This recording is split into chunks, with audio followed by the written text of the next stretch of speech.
सारे डुग्गर वासियों की मेरा नमस्कार। मेरा नाम मेधावी शर्मा है ते मैं उधमपुर जम्मू कश्मीर दी रौह्ने आह्ली आं। मैं एक आर्टिस्ट हाँ ते इसलिए मैं National Institute of Design Ahmedabad च मास्टर्स ऑफ डिज़ाइन दी डिग्री करानी टेक्सटाइल डिज़ाइन च, जेह्ड़ी कि ऑलमोस्ट कंप्लीट होने आह्ली है। ते मैं सब तो पैह्लें मैं इंटरनेशनल डोगरा सोसाइटी दा धन्नवाद करना चाह्न्नी आं, जिनें मिगी ये प्लेटफॉर्म दित्ता तुं'दे सारे कन्नै रूबरू होने आस्तै। ते गल्ल बात अग्गें बधाने शा पैह्लें मैं तुसेंगी अपनी क्रिएटिव जर्नी दे बारे च किश सनाना चाह्न्नी आं। मेरी क्रिएटिव जर्नी दी शुरुआत होई आर्मी पब्लिक स्कूल उधमपुर थमां। अ'ऊं बड़ी निक्की जेही ही जेल्लै मैं पैह्ली बार इक पेंट ब्रश अपने हत्थें च पकड़ेआ। आई थिंक क्लास 4th या 5th दी गल्ल है ते mister Surinder Singh Baloria, who is a very renowned Basohli painting artist, he used to teach in Army Public School as an art teacher at that time. ते उं'दे सानिध्य बिच गै मैं बसोली पेंटिंग दी बारीकियें गी सिक्खना इक बड़ी निक्की उमर च गै शुरू करी ओड़ेआ हा। ते मिगी अजें भी याद है कि मैं पेपर लेइयै बौंह्दी ही ते पूरे ड्राइंग बुक्स में भरी ओड़दी ही बसोली पेंटिंग दी आकृतियां बनाई। इसदे गै दौरान मिगी मेरा पैह्ला इंटरनेशनल गोल्ड मैडल मिलेआ ते एक निक्के बच्चे आस्तै बड़ी बड्डी गल्ल होंदी कि उसी एक इंटरनेशनल स्तर उप्पर कोई अवार्ड मिले।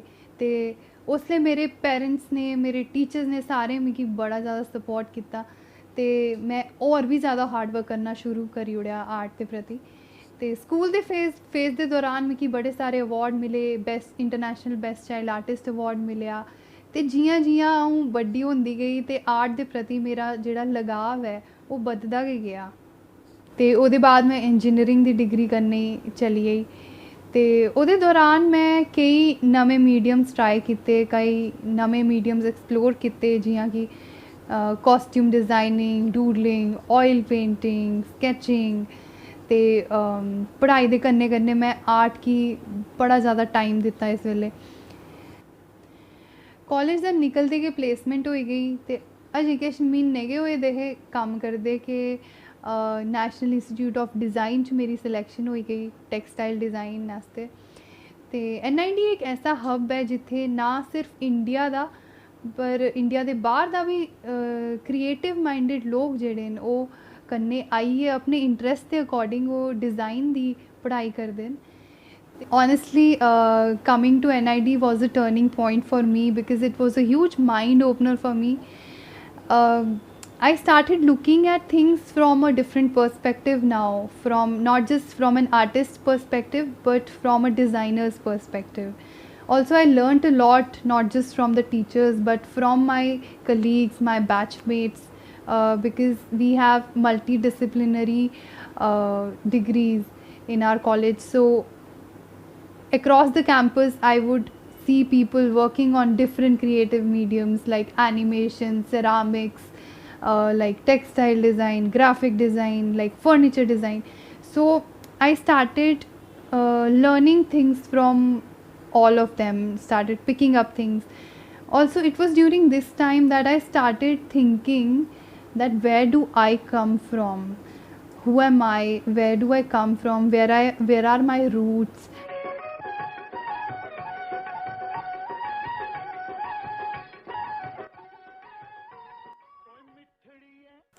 आर्ट कन्नै मिगी बचपन दा गै बड़ा लगाव रेहा, पर जिसलै मैं पढ़ने आस्तै जम्मू कश्मीर दा बाहर गेई उसलै मिगी एह् एहसास होया कि मैं दुनिया दे जेह्ड़े मर्जी कोने च चली जां, मेरी जेह्ड़ी जड़ां न ओह् डुग्गर प्रदेश कन्नै गै जुड़ी दियां रौह्नियां।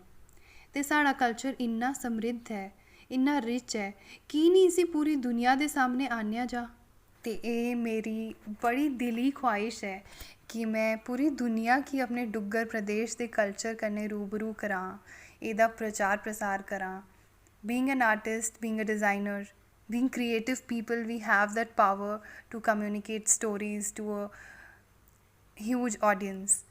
So then I decided that maybe I should bring forward the stories of Duggar Pradesh, the festivals, the cuisine, how people go about their day-to-day lives, the kind of clothes they wear, folklores, everything. जबान तोली तोली ते खंड मिठे लोक डोगरे ओ मिठड़िए होए होए मिठड़िए डोगरें दी बोली ते खंड मिठे लोक।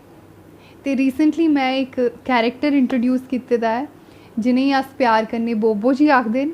ते बोबो जी ते उंदी फैमिली दे माध्यम कन्नै मैं डुग्गर प्रदेश दे जेह्ड़े फेस्टिवल न, जेह्ड़ा खान पान है, लोकें दा जेह्ड़ा पहनावा है, उसी मैं इलस्ट्रेशंस दे थ्रू, एनिमेशन दे थ्रू लोकें दे सामने आनने दी कोशिश करा नी आं। ते लोग बड़ा पसंद करदे ते बड़ा सपोर्ट करा दे न इस कैरेक्टर की।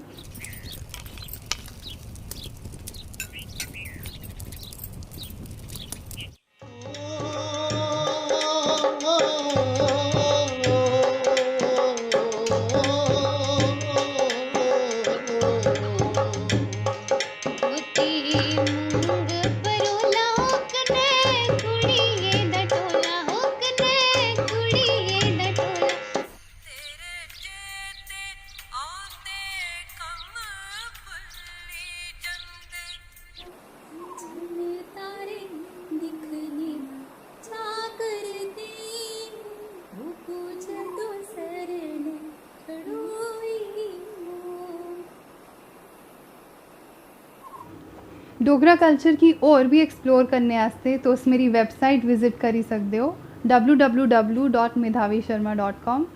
इस दे कन्नै मेरा एक निक्का जिहा इनिशिएटिव है जेह्दा नाम है परोला।